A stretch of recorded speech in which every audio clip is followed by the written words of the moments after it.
Bismillahirrahmanirrahim. Batman Umut Kervanı 2021 kurban çalışmaları hakkında basına ve kamuoyuna.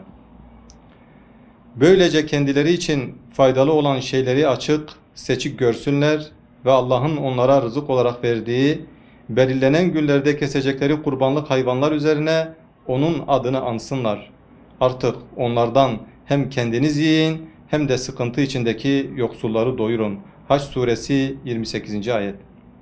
Kurban, Rabbimize yakın olmaya, sevgisini ve rızasını kazanmaya, verilen nimetlere şükretmeye vesile bir ibadettir. Aynı zamanda kurban, içinde hem fert hem de toplum yararı barındıran bir ibadettir. Kurban, müminlerin paylaşarak birbirleriyle yakınlaşmasıdır. Kurban, İslam'ın şiarı, Allah'a bağlılığın sembolü, mali bir ibadettir. Rivayetlerde Hz. Peygamber aleyhisselamın kurban ibadetinin meşru kılındığı hicretin 2. yılından itibaren vefatına kadar her yıl kurban kestiği şeklindedir. Müslümanlar da bu sünnet-i seniyeye uyarak o günden bugüne kurban ibadetini icra etmektedirler. Peygamber Efendimiz kim imkanı olduğu halde kurban kesmez ise bizim mescidimize yaklaşmasın şeklindeki hadis-i şerifi ise kurban ibadetinin ne kadar önemli olduğuna işaret etmektedir. Batman Umut Kervanı olarak yıllardır mali ibadetlerini yerine getiren hayırsever kardeşlerimiz ile muhtaç ve yoksullar arasında ibadet bilinciyle köprü vazifesi görerek toplumda kardeşliğin, barışın, sevgi ve yardımlaşmayı güçlendirecek faaliyetler yürütmekteyiz.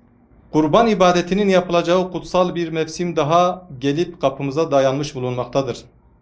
Bizler de üzerimize yüklenen toplumsal sorumluluk ve ibadet anlayışıyla, çalışma paydaşlarımızla, kurbanınız umut olsun temasıyla yapacağımız 2021 kurban organizasyonumuz için başta şehrimiz Batman olmak üzere dünyanın farklı coğrafyalarında 20 ayrı ülkede altyapılıklarımızı tamamlamış bulunmaktayız.